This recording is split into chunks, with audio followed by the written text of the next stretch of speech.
We are gathered here for a royal reunion. But what is a reunion without a host? What is a royal dynasty without its queen? Please stand and welcome your host, the queen of On the Way Up Atlanta.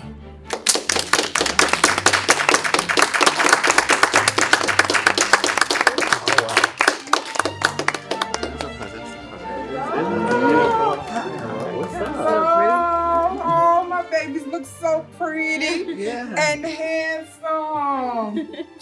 Hello, everyone. I am your host, Destiny. I am the host of this season 3 On the Way Up Atlanta reunion.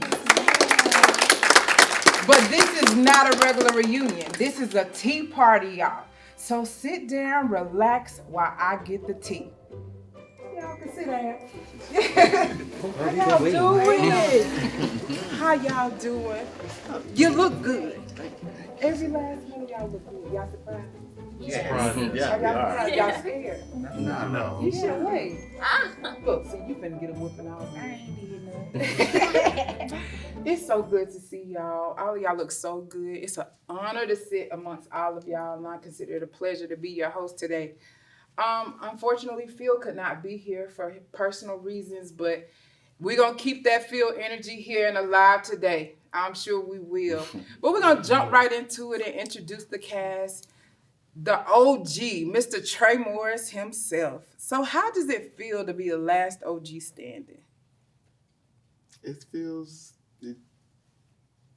yeah. I mean, I'm here. You're here. I'm here. And it's good to be here. Good to see you here. Watching Devontae grow the show from where he was at to where he's at now. I'm very proud of him. It's been a beautiful journey. It has been a beautiful journey. And we had some new people come in from coast to coast. Miss DP, Mr. Nebraska herself. How does it feel to see yourself on camera chasing your dreams by any means necessary? It's stressful, but it feels good. Were you proud to see yourself persevere and push through? I am very proud of myself because I honestly didn't think I'd even get this far. Like, you know, times I quit, but I ain't quit. So it feels good. I'm proud of myself. And you should be. You should be. Sunny with the good energy. What's happening? Yes.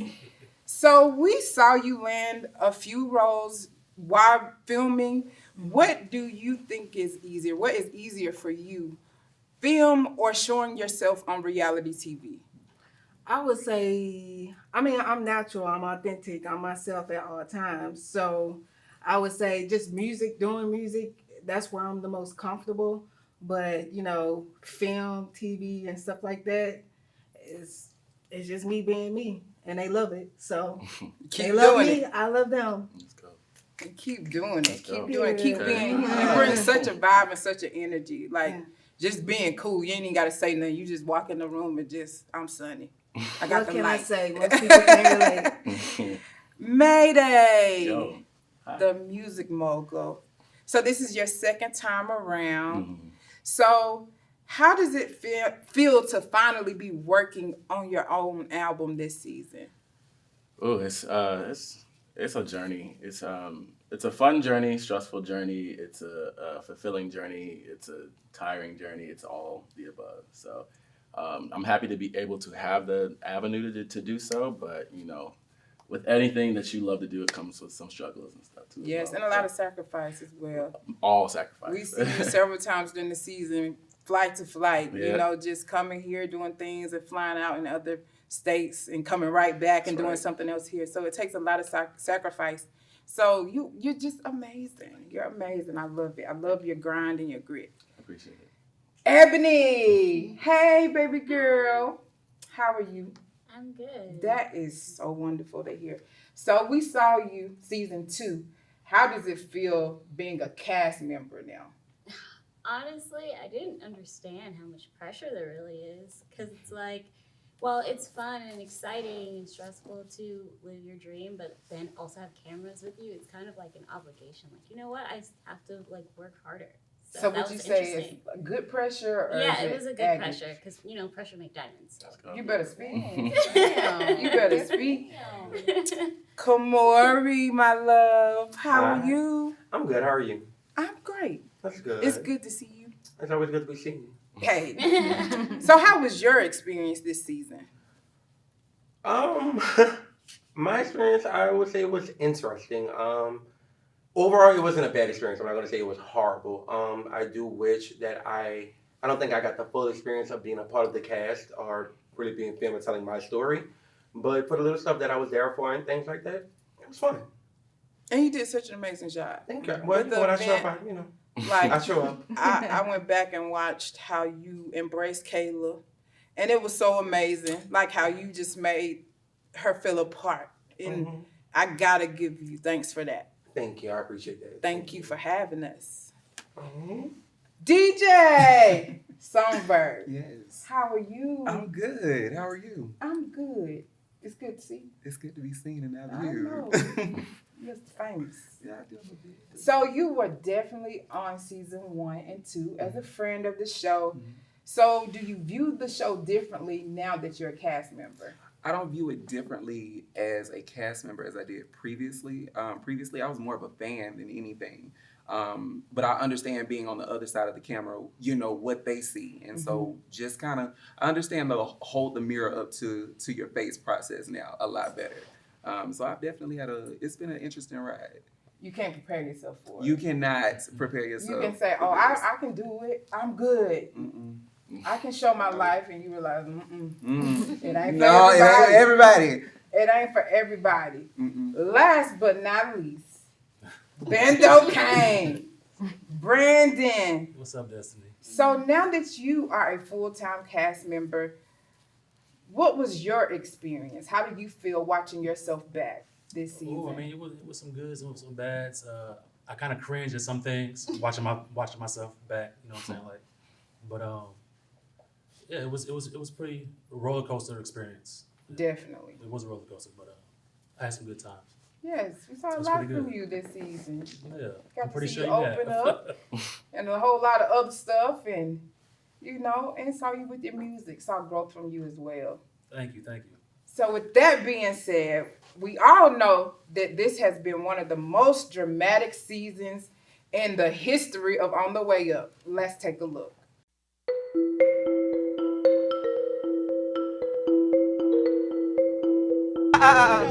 No. Oh, I can't. No hugs. My work ethic is above yours. You cannot fucking sit with me. Well, apparently you weren't on mute when Brandon came at you in that group chat, so apparently you did see it. How old are you? Why are you yelling? How old are you? Why are you yelling? In a real tough, discussion right now. But hey, what's a show without drama, huh? He's at work and he don't want to deal with y'all bullshit. Exactly what he said to me. You've been called out on that shit before. You be contradicting yourself. My thing is just take ownership of the shit that you do. You get slapped. And you get slapped. You get slapped in front of him too, though. You get slapped for him too, though. You get slapped for him too, though, nigga. Woo! That was a hot season, y'all. So, Mayday. We saw you do a lot this season, producing your music, touring, also working on the Soul Star album. What would you say was your most rewarding accomplishment for this season?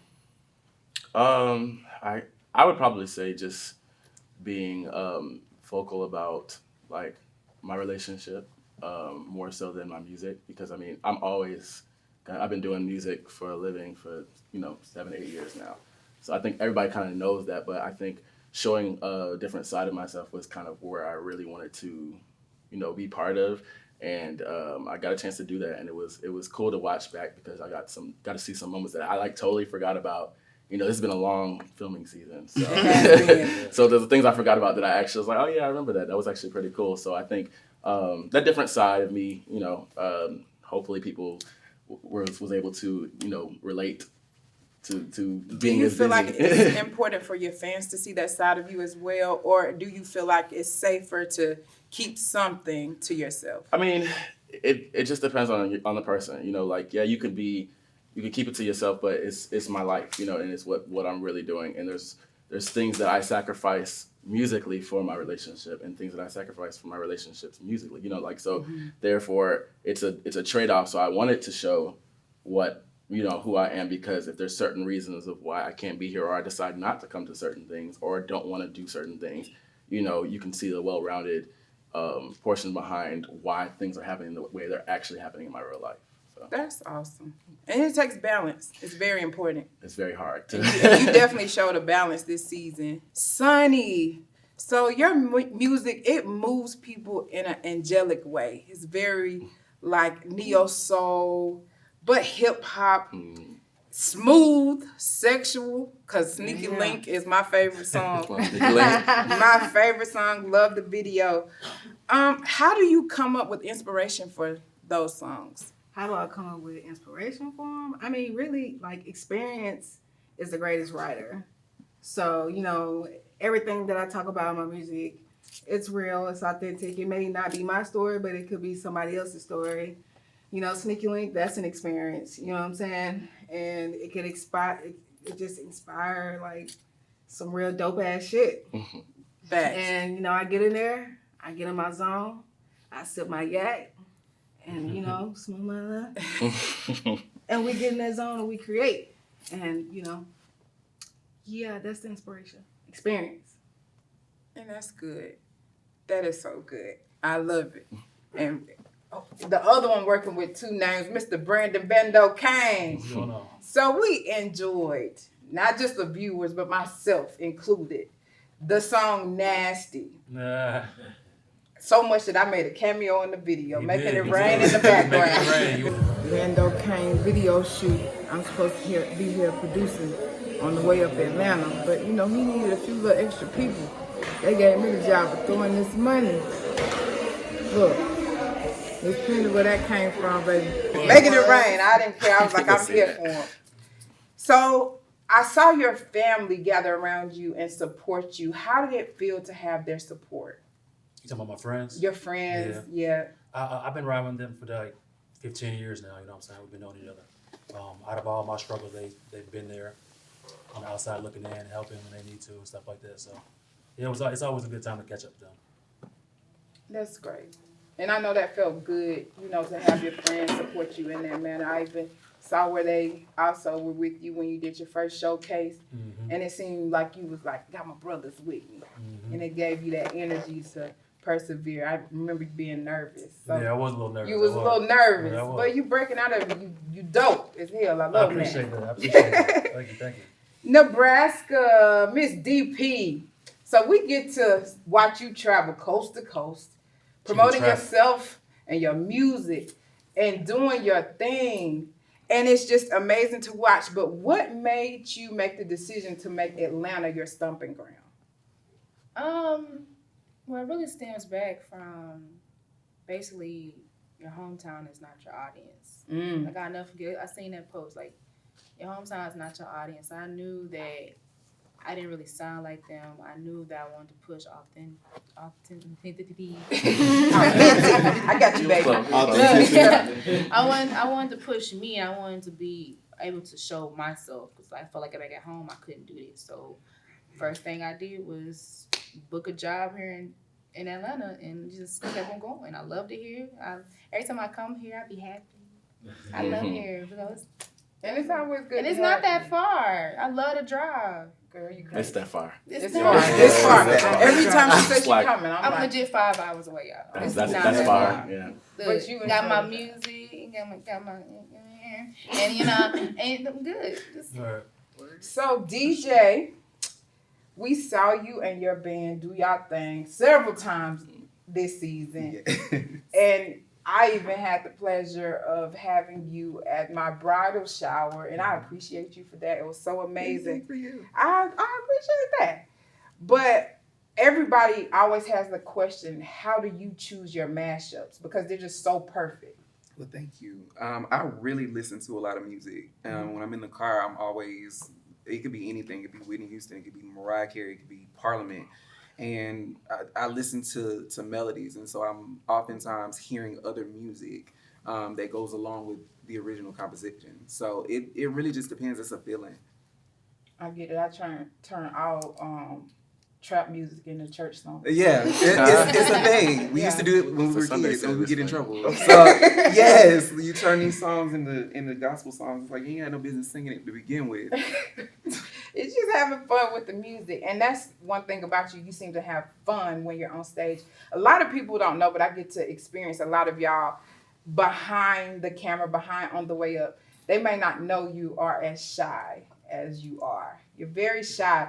But when you get on stage, you captivate the audience to the point where it seems like everybody is just in awe of you. How do you separate shy DJ and then become DJ the singer? I had to learn to keep something for me. Oftentimes, as artists, you give a lot. People don't realize that. People think it's just, oh, you know, I'm gonna get in the studio and I'm gonna sing some ABC 1, 2, 3 melody, and now I got a hit record. That's not it. And when you get on stage, it is an art form of being able to convey. It is an art form of being able to make sure that people can feel and interact with you. And so for me, I always like to keep a piece of something for me. And I think that's where you get that shy, you know, real interpersonal vibe from me. Yeah, it's very important. And you keep butts in the seats. But not only do you keep butts in the seats, Mr. Trey Morris also putting butts in the seats with this play that was so amazing. I really want to know, how was it going into the character and playing somebody that was disabled? So a friend of mine is a BCBA, which for people who don't know what that is, she's a board certified behavior analyst. Her specialty is children who have autism. So she writes behavior plans for children with autism. So I've spent a lot of time around her in her craft and in her field of work. And so it's opened my eyes a lot to the things that people don't know, the misconceptions that people have, and the truth that there are when it comes to autism. And so applying real life to the role and then having a conversation with my director, because I did ask him, I was like, hey, like, this is a bit much for me. Like, can we make some adjustments here? Because I'm not comfortable doing this. And so having that conversation, it made it easier. And I don't typically go for roles that are comfortable for me. So, like, we are actually currently working on another play, and I'm playing Stevie Wonder, so I'm playing Blind. And that's another one that's going to pull me out of my comfort zone. So I enjoy taking on the roles that stretch me as an artist, stretch me as an actor. And that's very important. That's very important that you allow yourself to be stretched. And that's how you become the best at what you do. And taking roles like that, because it's important for people to see themselves on TV and even to not count out the disabled and you be able to portray that character. It's important.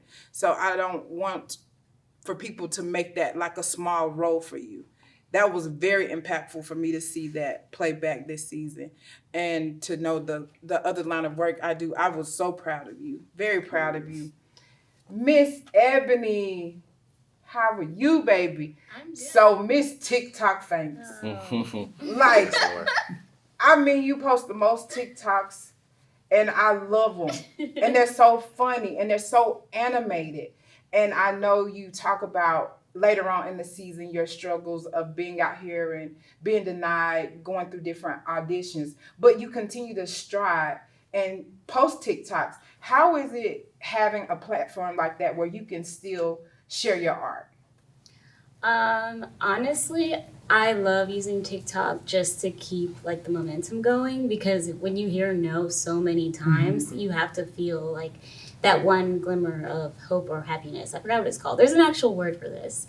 I forgot. But it's like, I feel like the platform helps me continue my creativity and hopefully expand my horizons, because back then you had to audition to get a job, but nowadays you don't necessarily have to do that. You can make your own platform. So I'm just trying to like navigate that space as well. Right. Look at Issa Rae. Yeah, that's what everyone tells me. Yes, look at Issa Rae, look at Quinta Brunson, look at like all these people that started viral, but now they have their own film companies and everything. You are amazing. You on your way, sis. Yeah. It's great.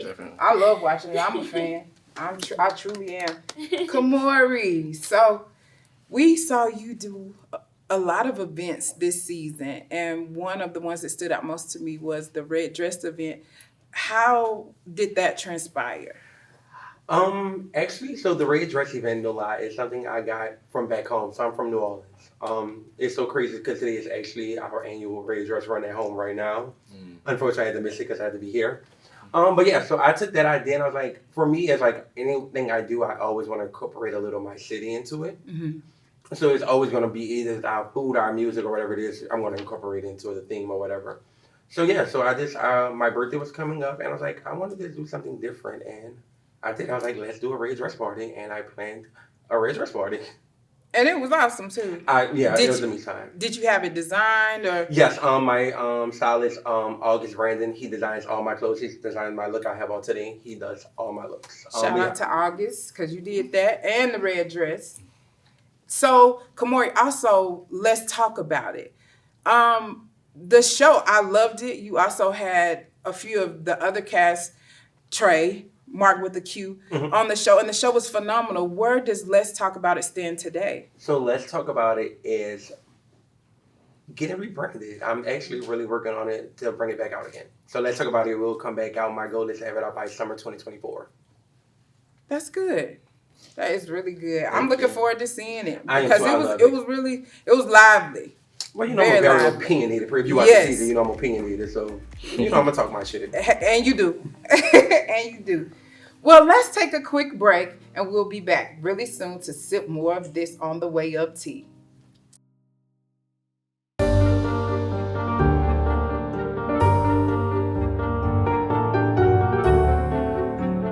Brothers to frenemies, romances rekindled, new romances start. This season has had its share of questionable relationships. Let's take a look. Hello, Kamori. How are you? How are you? We all know Trey, and then, well, Nebraska doesn't know Trey. Hi, I'm on her girl. I'm Trey. It's nice And this to is meet you, Kamori, baby. Trey's friend. How are you? Stop. People ask me in interviews all the time, like, what do you want the most? Like, what do you want people to take from your BS? Keep being yourself, Phil. You know what I'm saying? Just off the small impression, you got me. You know what I'm saying? You made a fan of me. Yeah. Clout off of his name. That was the only thing that triggered me. I didn't give a fuck whether. But it was a contradiction. I didn't give a fuck whether crop top was here or not. Meeting Keenan was very pleasant. Like, he's very nice. They stood up and then purses and do-rags was on the floor. Well, DJ was very appalled and very taken back about your comment. Like, he felt like it was aimed at him. Like, bitch, boom, boom, killed him. I've already told you, before you ever came on this platform, we were cool. I know you upset because of the shit that went down. I know you upset. You upset kind of mad with everybody, and I get it. But I don't want you to be upset with me. Violence is never the answer. Violence is sometimes the answer. I told Trey, I was so taken aback because, like, you and DJ have a real friendship. This ain't no fake. Y'all really know each other. Yeah. With anybody. You the one that got issues with me because I'm cool with people that you don't necessarily care for. Again, You weren't I that was busy in rehearsing. rehearsal You until weren't 9 busy- p.m. you weren't last that busy. night. Why is he so comfortable sitting in your presence? Don't invite me out to shit else. Like, seriously, don't call me. Don't ask me to come out when it has to do with this group of people. Don't invite me to shit else because Tell me that post wasn't about me when I blatantly know it was. That's fucked up, Trey You Morris. can't tell me what my thought process was. But then my bitch, I felt like you were jumping me as well. You could have been a real ass bitch and been like, oh, all y'all wrong. Take accountability. You did that, he did that. He said like you were jumping me. Yeah, you were talking to me. Woo. Y'all still our friends? That was deep. Lord have mercy. So, Trey and DJ, we saw you DJ on season 1 and 2 as a friend of the show, always supporting Trey. And you both seem to be very, very close.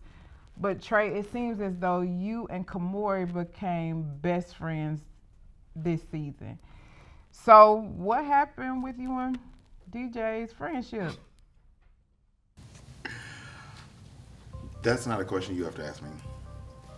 because I wasn't the one who took issue with things. What I did have a problem with, and I said it on the show, I've said it off the show, I'll say it now. I made a statement towards anybody who's considering me a friend. There's nobody sitting in the presence of my friend and is comfortable enough to do anything negative towards me. I meant it when I said it then, and I mean it now.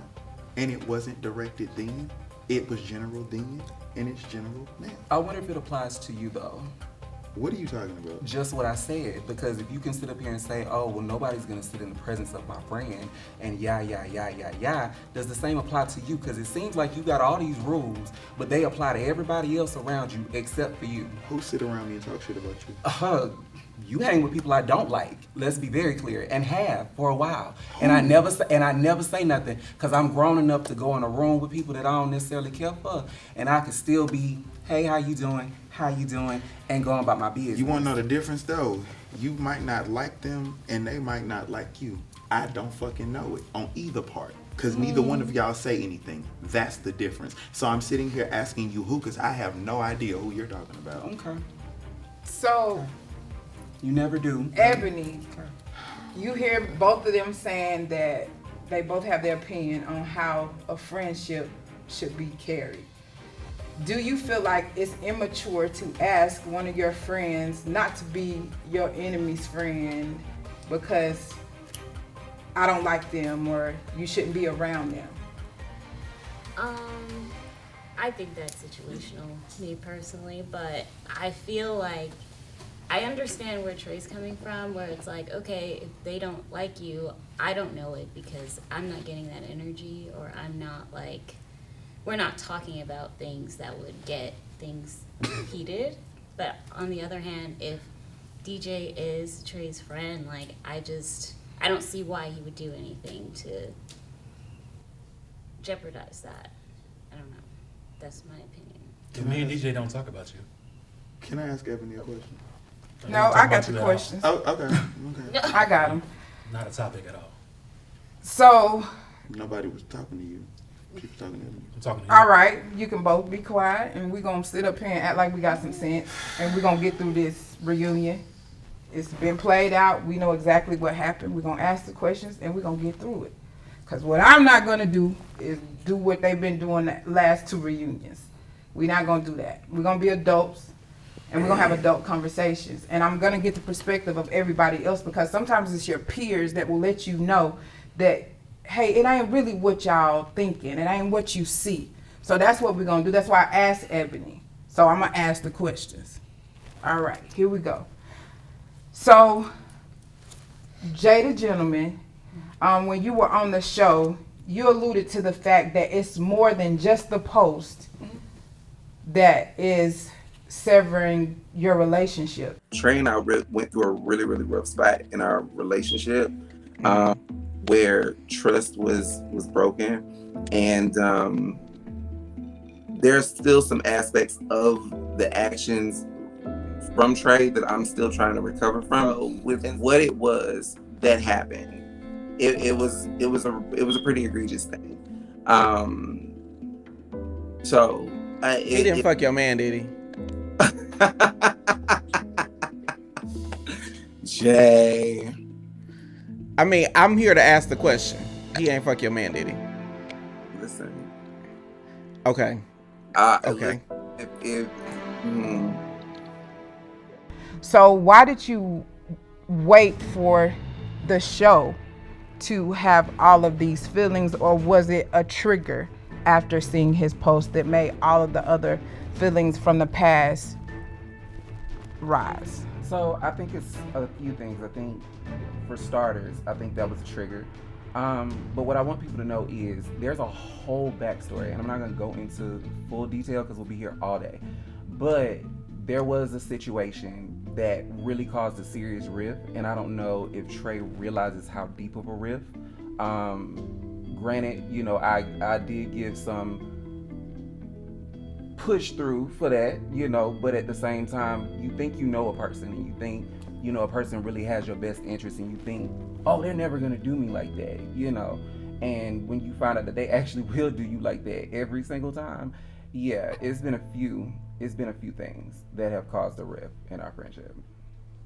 So, our audience member had the question that, are you upset that Trey slept with your ex? I am upset about that, but let me be very transparent and very clear. And in the moment, I didn't really think about it, but after, like I said, some time goes by and you really sit and you assess, you be like, why would you even ask me something like that? Now, Trey did ask if it was okay, if, you know, he could date said ex, and I'm like, why would you want to? Hold the fuck up. Hold the fuck up. Let me address this right now. This happened 3 fucking years ago. It doesn't matter when it happened. At the end of the day, it did not happen on this no, platform. it actually happened the first day y'all were filming season 2. I was there, and there were several people that were there. We are not talking about this today. Okay. If we are, I'm getting my ass up and I'm leaving. This baby, you always get up and leave. You're never present, so that won't be anything outside of character for you. On purpose to try and create a moment. No, actually, I never tried to purposely create a moment because, baby, I was the moment all season. So if you are was the moment all season. Hurt. Let me address Destiny, right? Because you asked me. You are so hurt by this, but you sang backgrounds on my album. You co-wrote on my album. We were having issues then. And let me be very clear. Let me be very clear. I told you. Don't claim you as an ex. But you told got on this show and said you've been single for 7 years. Baby, first of all, I've been single longer than that. But let's be very clear. What you're not going to do is sit up there and try to discredit me because you're the one that actually doesn't even have any connection to this person.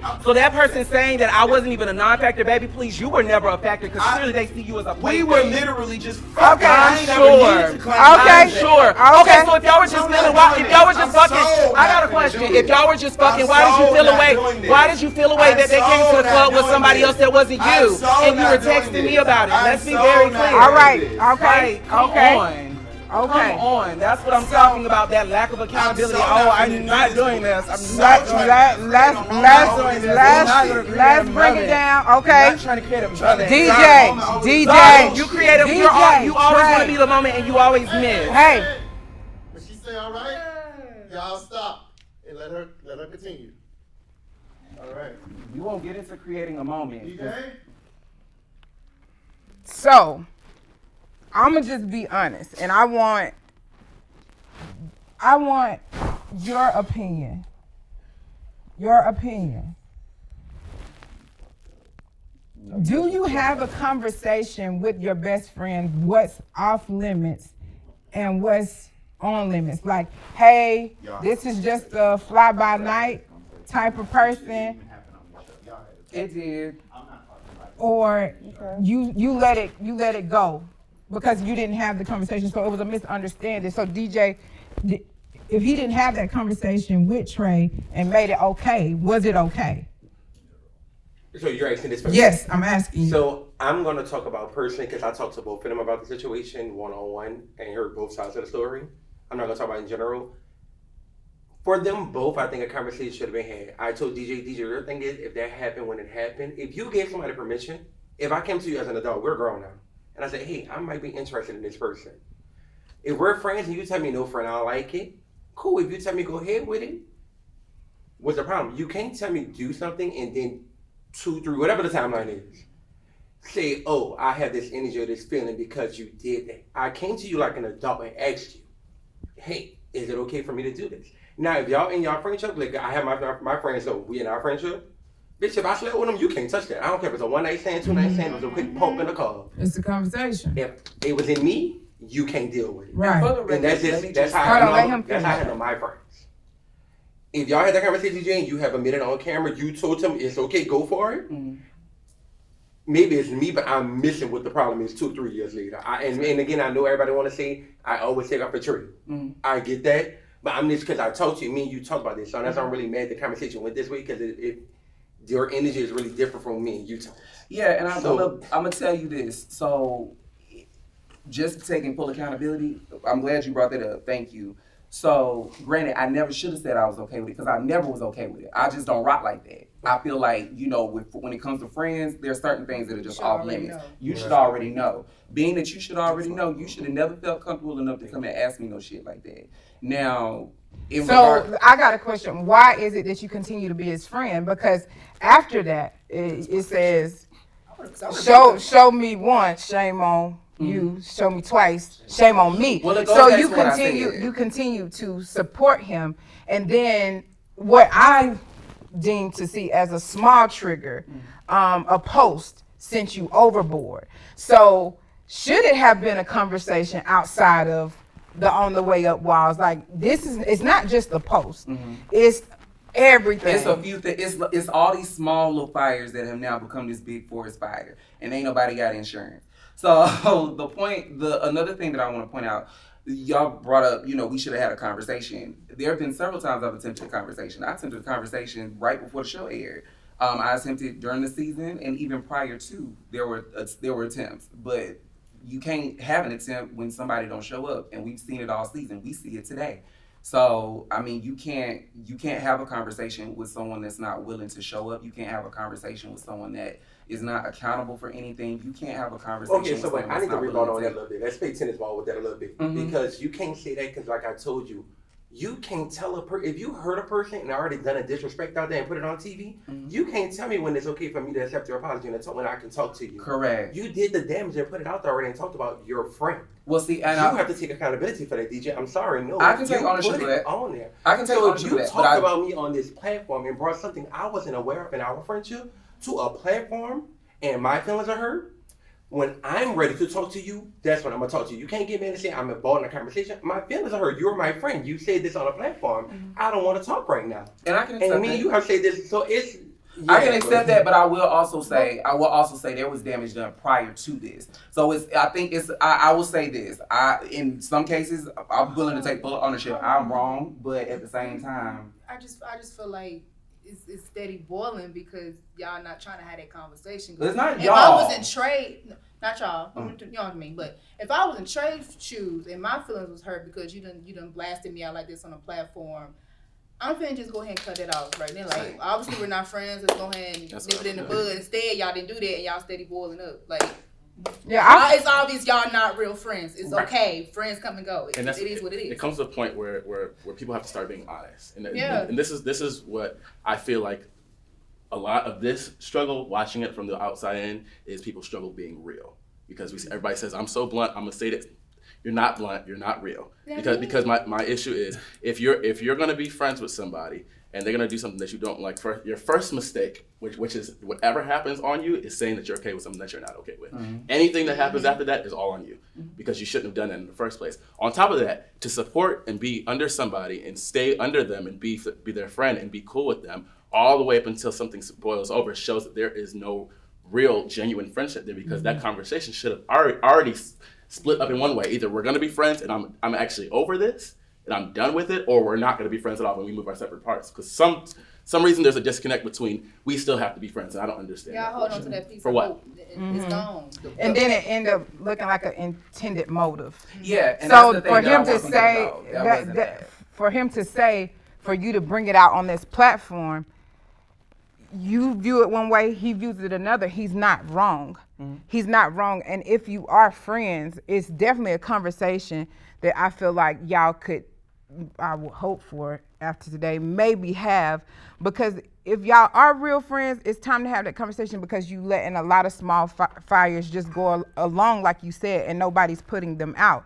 You're going to continue to let them fester, or you just leave each other alone completely. Is it worth like, okay, I can live without being in this guy's presence ever again in my life, working with him. But to me, y'all have done so much for each other. That's not an easy friendship to just let go. And that's what I want people to know. Like, outside of all this craziness with us, I genuinely have a love for that man. I do not hate anybody other than the devil, but I do not have a hate in my heart for that man. I do not have a dislike for that man. I have always said he's exceptionally talented, which is why I'm always on his ass. What I did not like is how I was treated in that situation. What I did not like was the fact that you said you don't move like this, and you proved to me that you actually do. And like y'all, like everybody else said, you know, you have to take accountability for your part. I'm fully aware, and like I said, that's the reason for the mirror. You see the mirror, you see, you know, what you need to do going forward. Going forward, I'll never say I'm okay with something that I'm not, regardless of who it is. Yeah, you gotta grow. And it's the same on his end. If he was Yeah. sitting here, we would be saying the same thing Yeah. to him. He know. I mean, I wish he was sitting here. He knows that post was about you. Everybody knows that. Everybody knows, It's and not- that's why I was but- like, but- why would you but- even try to but- play like But that? hold on. My point is, you should not be so triggered by a Facebook post to where everything else after that turns into a volcano. Well, 'Cause what we're grown, I hold on, DJ. Go ahead. We are grown people. At the same token, you know, if you say this is my friend, and you know how he does. That's what he does, and we know that about him. Him as my friend, I know that post was about you. I know that. I don't care what he got to say. I don't care about none of that. But my point is, there is no way I'm going to let something like that trigger me to all of this. So what you have to be real about is saying, this is what really upset me, and this is what I'm really mad at. Because that post ain't what you mad at. That post wasn't what I was mad at. What made me upset, because what y'all don't know is, and what y'all didn't see was, but I provided the receipts because I do keep everything.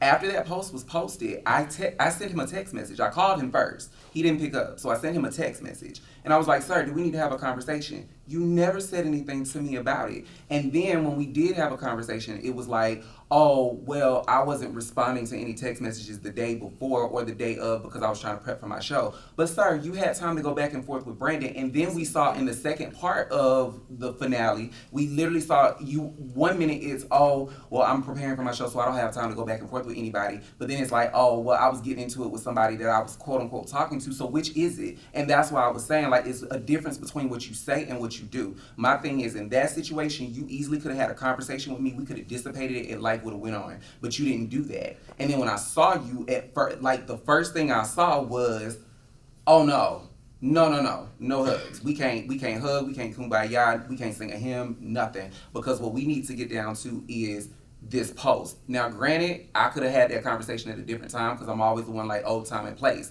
But in that moment, that's what the reaction was. Yeah, and we'll get into that too soon. But in the comments, we can't disregard the comments that go on during the show, right? So a lot of people seem to have thought that you had a love connection with Brandon. Brandon had a love connection with you, and that's what kind of started the thing. So what's the deal with you and Brandon? That's my boo. I love him. We were together. I'm kidding. DP.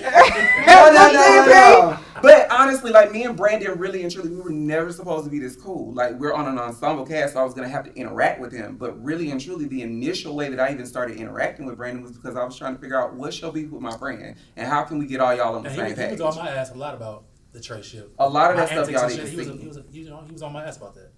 And I laid the boundary. But up front. we don't sit there and talk about that, man. Like I can definitely say when, because y'all know we've I'm all always kicked it. around Girl, Brandon. so I'm and being Phil, quiet a lot, like, so I'm they about do to call not- some bullshit out. When I'm around, they do not be talking about Trey. Now, I will say, before you say, because I gotta call some bullshit out, because now we're really being we're really playing this game today, like we're like coming out.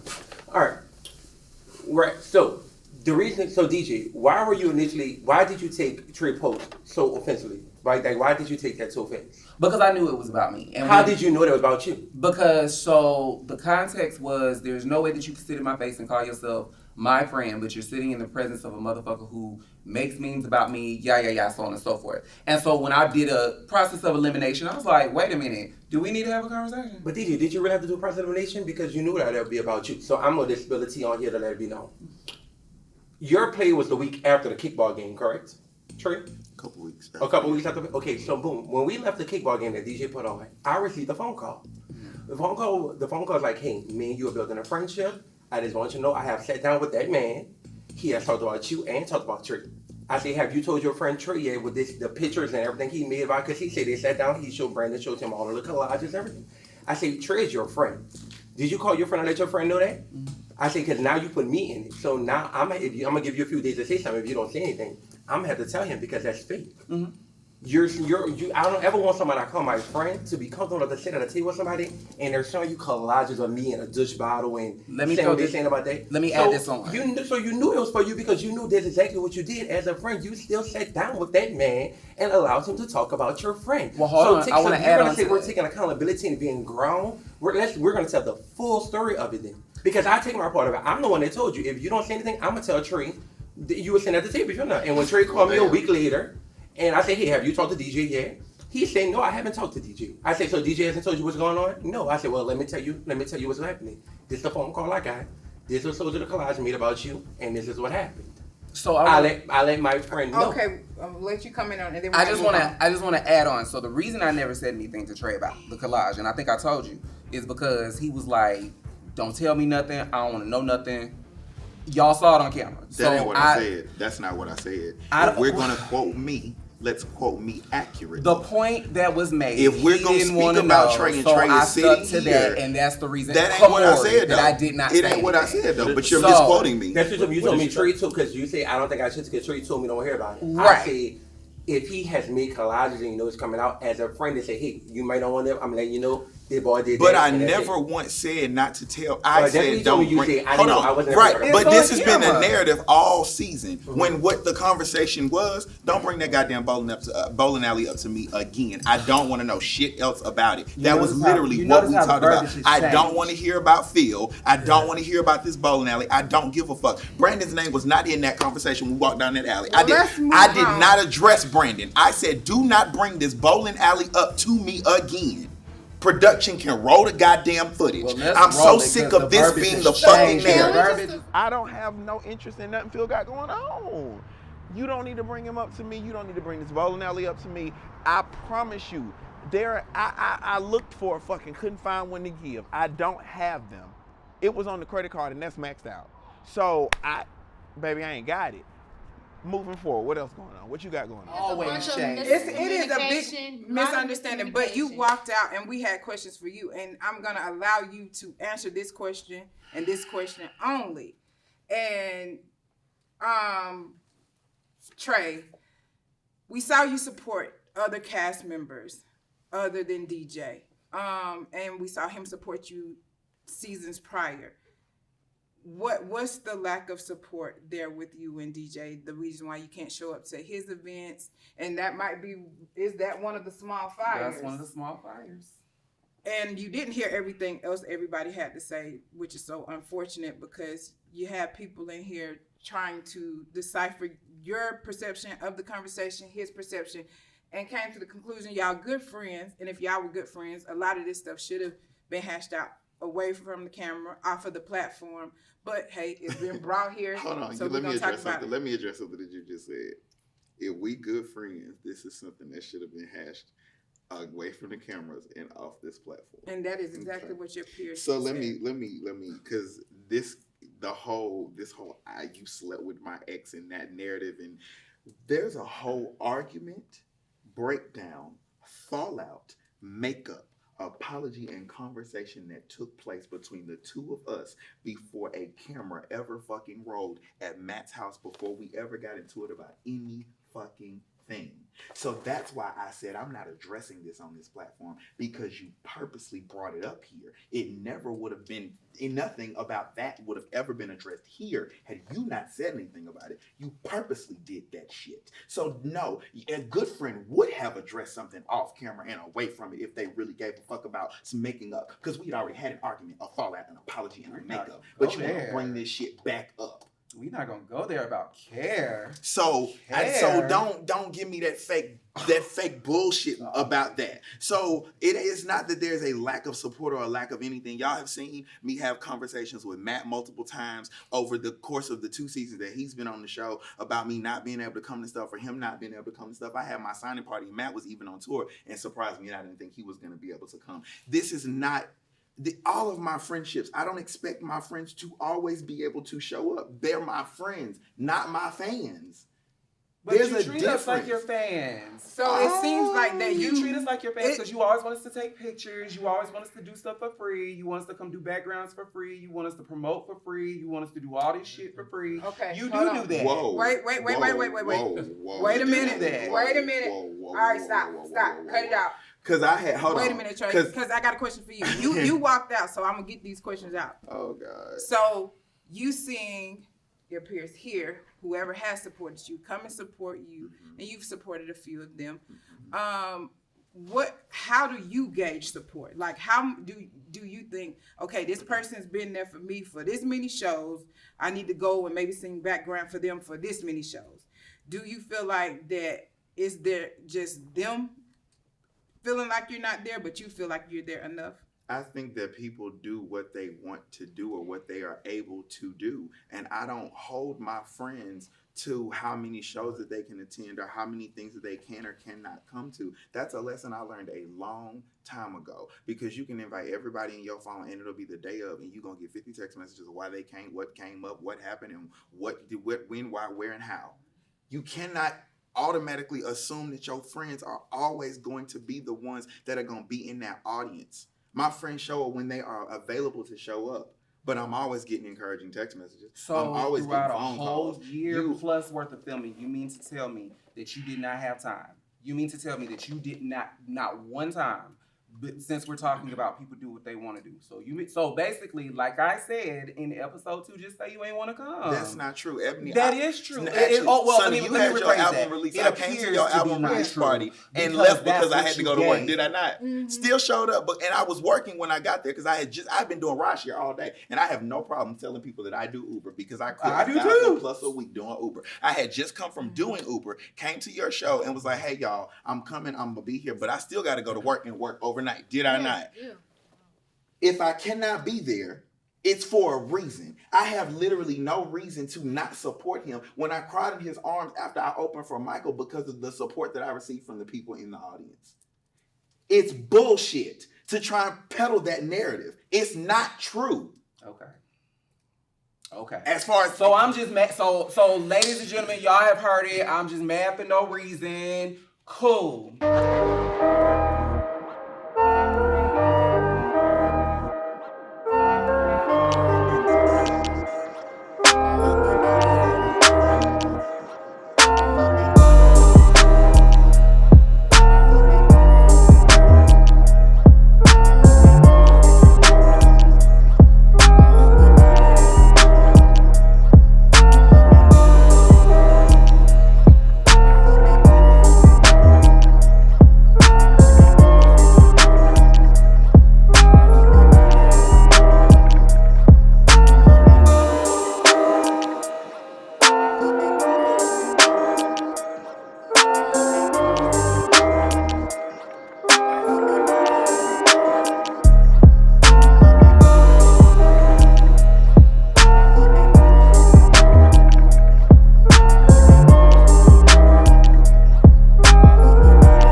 So Trey, it's good to have you back in your seat.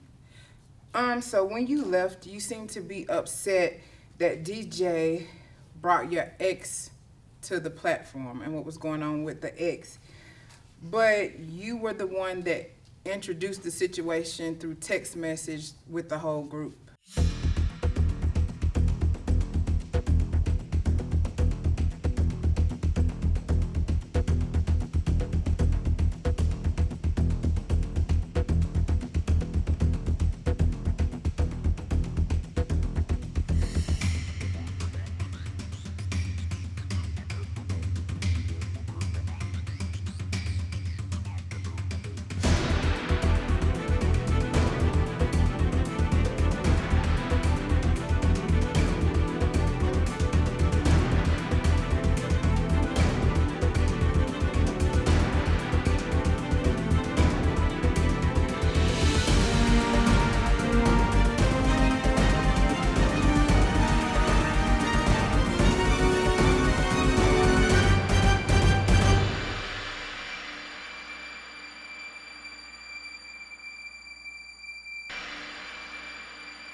Oh, but I didn't. So actually, I had an interview with Jay the Gentleman that never aired. That me and him had a conversation because of something that DJ said in his interview to Jay the Gentleman. Or I'm sorry, didn't say, rather. Jay the Gentleman asked him if I slept with his man. Verbatim is what was in the clip. And he was like, And so then I made a post on Instagram about something. He took a screenshot or got a screenshot of that post and sent it to the cast group chat instead of directly texting me or whatever. He sent it to the group chat. And that's how the situation got brought up. And I said what I said in the group chat then. I said, had you not said what you said or just shut it down in your interview, it never would have been a thing. Now it's a topic of conversation. It's a topic of conversation because it happened. And to be very clear, Destiny, you said something in your question. Let me clarify. To be very clear, you said, hold on, DJ. Hold on. You said something in your. That's not my ex. That ain't neither one of my ex. Let me just be clear. That's not my ex. But you just said it was earlier in the taping. So which was it? That's what I meant. I never once said that's my ex. I said that it's not either of our exes. So I just be hearing stuff. So I don't be hearing what you be saying. For 7 years. No, baby, it's actually been a little longer than that. But it's very interesting and very, very, very admirable that you're actually keeping up with me, but somebody that you say you don't care about. But carry on. So wait, I have a question. So no, actually, you just said it a minute ago. And so I think what are you talking about? Wait a minute. Hold on. Calm down. So y'all said this happened 3 years ago. It doesn't matter how long it happened. The point is, y'all brought it up. So how long was it? It's been a minute. It was at the beginning of. It was the beginning. It was at the beginning of the So taping for season 2. Hold on. 3 years ago. 2020. So you said you've been single for 7 years. A little longer than that. But here's the thing. But you said that this person is your ex. I ain't never. Yes, this is I've someone not that even I known. actually dated. I've not even. Okay, known so Jason. dated. Yes, we actually have a rapport. Okay, so you haven't been single for 7 years then. We were not in an official relationship, but we had a thing. We actually were building a foundation. That was our thing. So that's it. Okay, well, I mean, we can go with you. I mean, if we want to talk about it. I We mean, was fucking. Okay, and you were fucking him at the same time you had this said girlfriend. So I mean, don't say. I'm just saying. So I mean, since you know so much about my situation, for somebody who claims that they weren't even there, that's the part that's real interesting. You know so much about my situation, but you weren't even there, and you said it in that same text message, beloved. So which is it? What are you talking about? I'm talking about me. you. No, you said it in that message. So which is it? That's why I'm saying, like, you claim to know so much about my situation, but you weren't even there. Make it make sense. Okay, that's my point. I'm not gonna raise my voice. I'm gonna. Yeah, because you screamed all night. I'm gonna be clear. Oh, that's the first. My relationship with my ex-girlfriend ended in February of 2020. Okay. I didn't meet this person until June of 2020. Let's be clear, okay? Right before my birthday, to be exact. All right. There's that. Second of all, anything that I said, I got it from him. No. And I'm not gonna put his business out there. But the reason why they don't even deal with each other, I got it from him. Actually, we still deal with each other. We still cool. We So, still friends. again, but to add on top of that, if that's not your ex, why are you coming to me drunk at the club talking about some? Oh, he showed up here with somebody else. Like, I hate niggas. He showed up with someone else. Okay, now, Really? hold on, stop That's it. not- Now, This ain't got shit to do with On the Way Up. At We're talking all. about this. At all. It happened at an On the Way Up Yeah. premiere, so that's why I'm ready to like, talk about the music too. Let's talk But about the music. we moment. getting For a there. moment. We getting there. It was brought up for a But moment. listen, because so you brought it up. Wait. And you always want a moment. DJ, calm down. So what I'm hearing from the both of you is that pretty much this was somebody who came in and destroyed something that was a friendship. Yes, it should have been a conversation had, and you should have told the truth about, no, I'm not comfortable with you sleeping with my ex, my play toy, my anything that I've been with. Stated earlier. Yeah, we were on that. Yes, that if I've been with him or her, it's off limits. Off limits. So as a friend, why were you comfortable enough to feel like, I can go and ask if I can sleep with this person? And then now both of you say you're still talking to this person as a friend. Yeah, we still He's good still your friends. friend. But this is somebody you have a rapport with who came in, and we also have to blame him for his part in the action, right? He slept with your friend too. He slept with your brother too, and you're still his friend.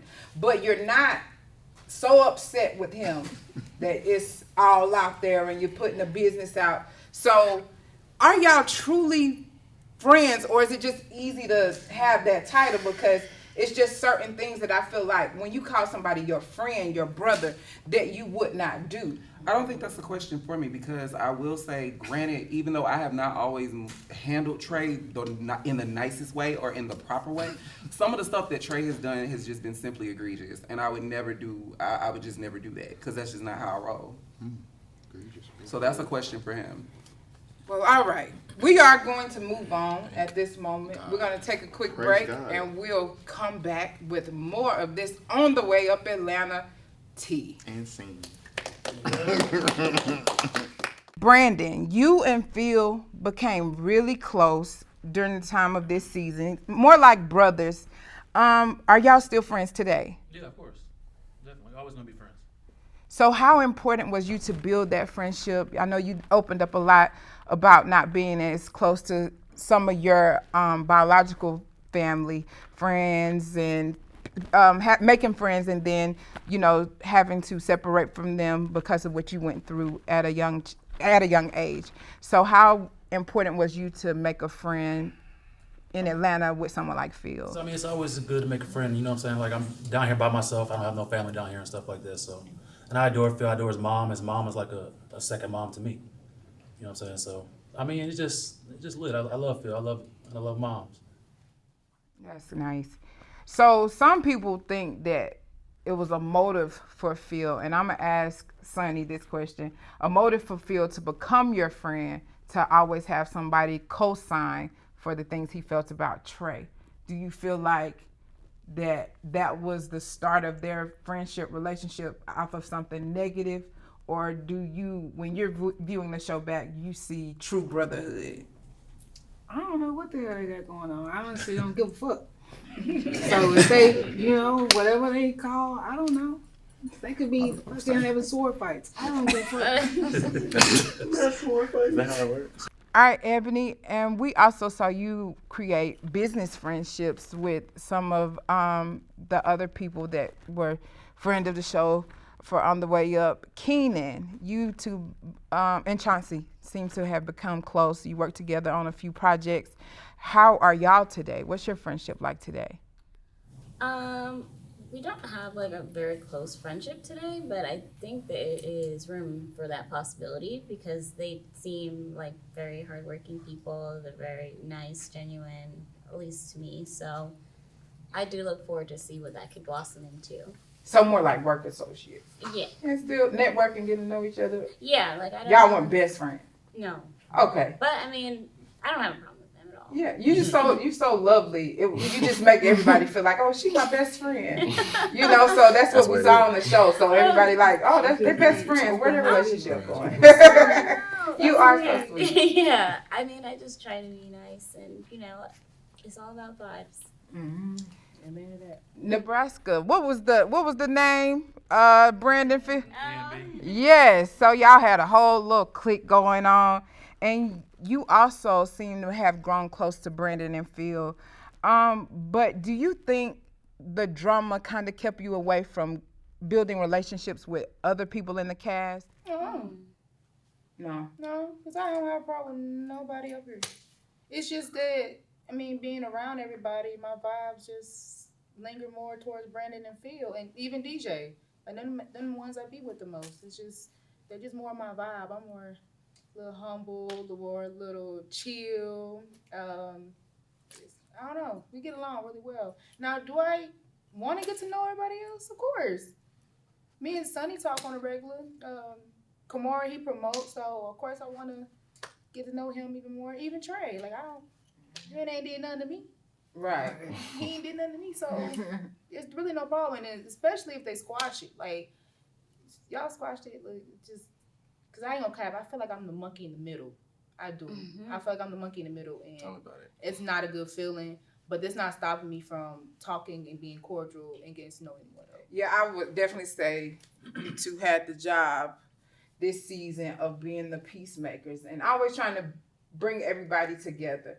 And y'all did a good job trying to hold it together. You really did. And sometimes it takes for somebody like that to be within the group, because watching it, I realized more of you had more in common than differences.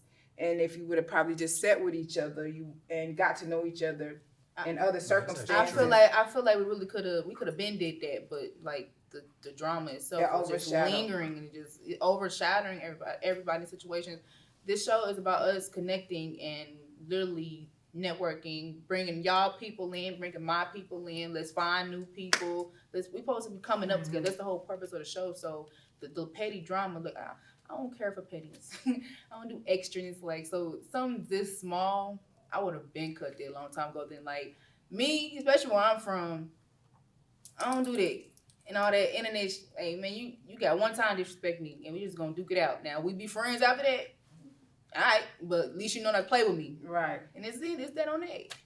Yeah. And the whole thing about it is, and I think when the question was asked, do you feel like the drama overshadowed you getting to create relationships with other people in the group? Because we only see what we see on TV, and you had to tell us that you have a relationship with Sonny outside of the show. Do you two plan on working with each other in the future? Yes. Oh yeah, for sure. For sure. Yeah. And I'm down there where she's from, so you definitely gonna make some pop. We're gonna make a banger. I'm looking forward to that, as well as Mayday. A lot of people said they would have liked. I just want your trombone on the phone. Yeah, I definitely You just let me know. Okay. Let's As go. well as Mayday. I'm always down. So, you always come to Atlanta and you shut it down. Like, no matter the size of the audience, you always come in and shut it down. Where does that confidence come from? Honestly, I don't know. I just woke up one day and I said I look good. Hey, mama. I just said I look good. Then I just kept it going. Then I used to have stage fright. Like, I used to have stage fright. My very first show probably only had about 5 to 7 people. It's a huge building, but like 5 to 7 people in it. And I still did what I did. Them 5 to 7 people was coming towards the stage where I was at. They was minding their business at first. When I started coming, like, stuff like that. So now it's just like, it's easy. Just perform. I'm just perform. I'm very energetic. That's one thing about me. I like to keep people hyped. When people be sitting down, they ain't turned up. I need y'all to be turned up with me. That's how I feel. And then I know I look good. I know I look good. Mayday. So, Trey calls you his brother.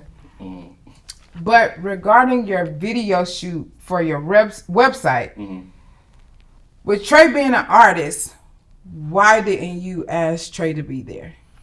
Because I wanted different artists.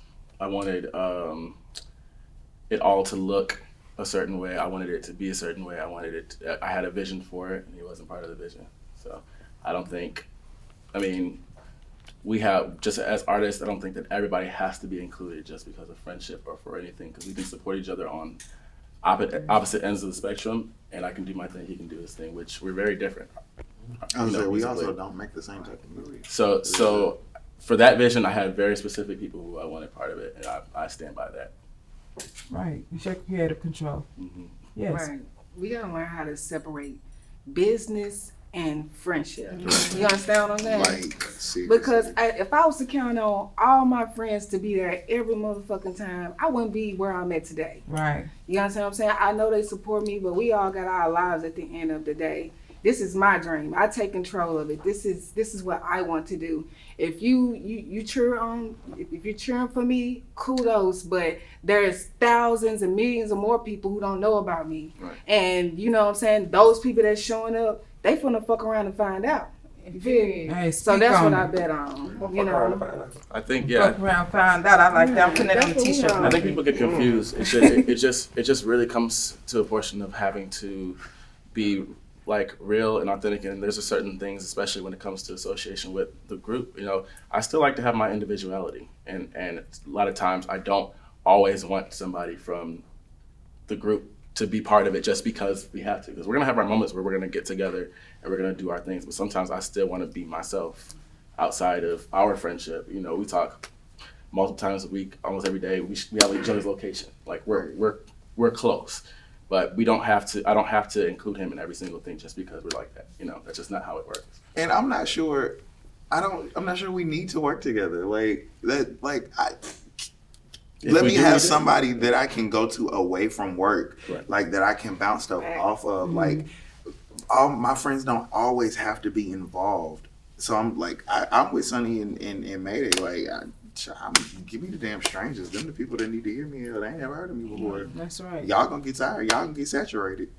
So Kamori, we saw you come out and support Sonny and tag along with Trey, but you said you felt like you weren't introduced properly and that you kind of felt out of place. So I don't think my introduction to the cast was like handled properly. When I was signed on it and actually be a part of this, I was a B-list cast member when I was signed on. I met them. The first scene I think I done was at the mall. I introduced myself to the few people that were there. Raven, Phil already knew me, and whoever else was there. I introduced myself my first time meeting DJ. I think my first time in Nebraska. So I introduced myself. So you knew, for the people that was there, you knew I was here. You knew I was a part of it. Mm-hmm. So and again, that narrative, I think also they played out through the season of who invited Kimura, why Kimura was there. You saw me episode 1. You knew why the fuck I was here. Right. You knew. But anyway, so yeah, I don't think it was handled me personally. I don't think that introduction to the cast was handled properly. I wasn't invited to cast events. Now, from what I'm hearing from the cast, production didn't tell them Kimura. I don't know. I don't know who is it on cast, on production. I don't know who is on. So guess what? You got production sitting in this hot seat today. So we're going to just keep it real. When we bringing in cast, everybody's B-list. We just going to keep it real. And then as the show goes along, we say, okay, this story is interesting. These stories matter. They make sense. And so the more you came in, you just made sense. Everything started to make more and more sense, and we made executive decisions.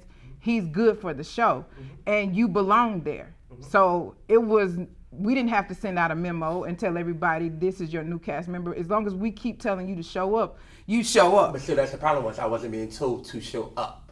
So I think it's the ball dropped on production side, because even when you made the decision, if you started filming in December and you made the decision in February after the event happened, you still held up into June where you still had multiple events that these people have sat down with each other that I wasn't invited to. So we're gonna come back to this. Next time on the Way Up Atlanta. Trey, we love seeing that father-son moment with you and your dad. I feel like that was so important for us to show on the show. Father, and that's something that was missing inside of me, and now that I got that back, it made me feel like, man, like I could conquer the world, and my father here is here to help witness it. And still decided to get on fucking camera and figure out, oh, why is Kimura there? Bitch, you just met me. You brought +1s. I'm supposed to be here. That's a fucking bullshit ass narrative, and I'm not here for it at all. Well, you weren't.